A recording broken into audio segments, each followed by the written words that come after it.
Assalamualaikum, saya Kaila Zahra, saya wartawan daripada TV PIB.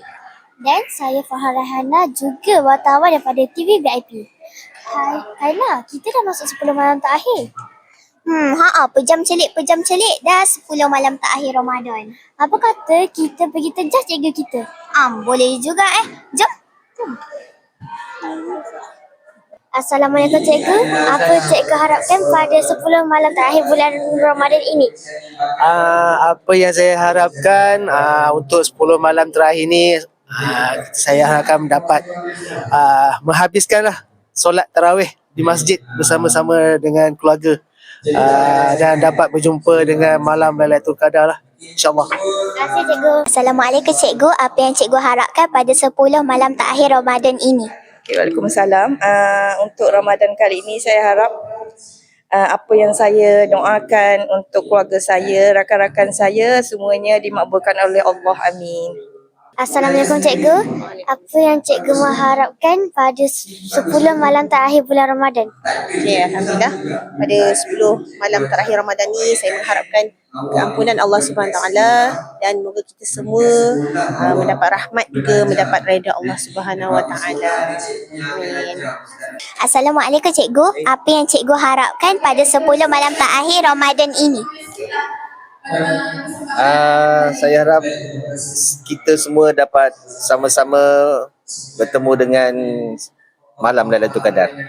Terima kasih cikgu. Assalamualaikum cikgu. Apa yang cikgu harapkan pada 10 malam terakhir Ramadan ini? Waalaikumsalam. Pada saya, apa yang saya harapkan, semoga saya dapat menambah lagi amal ibadah saya pada 10 malam terakhir ni. Semua amal kita diterima Allah. Amin. Terima kasih cikgu. Assalamualaikum cikgu. Apa yang cikgu harapkan pada 10 malam terakhir bulan Ramadan ini? Waalaikumsalam. Saya harapkan insyaAllah semoga saya berjumpa dengan malam Lailatul Qadar. Amin.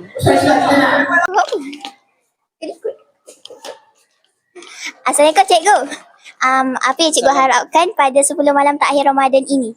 10 malam terakhir tahun ni, cikgu harapkan semoga amalan cikgu pada bulan Ramadan tahun ini diterima lah, diangkat, diberikan kekuatan untuk buat qiyamul lail, tahajud, insyaAllah lah.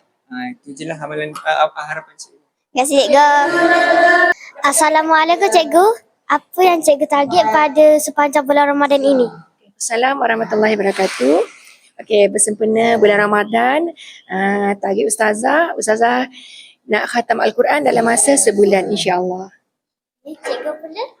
Target saya, sebagaimana Cikgu Zam kata tadi, yang pertama kita memang nak khatam Al-Quran lah dalam masa sebulan, dan istiqamah dalam setiap amalan kita sepanjang tahun dan seterusnya. Terima kasih cikgu. Alhamdulillah, semoga amalan kita diterima oleh Allah. Dan semoga kita dapat bertemu dengan malam Lailatul Qadar. Amin. Bye.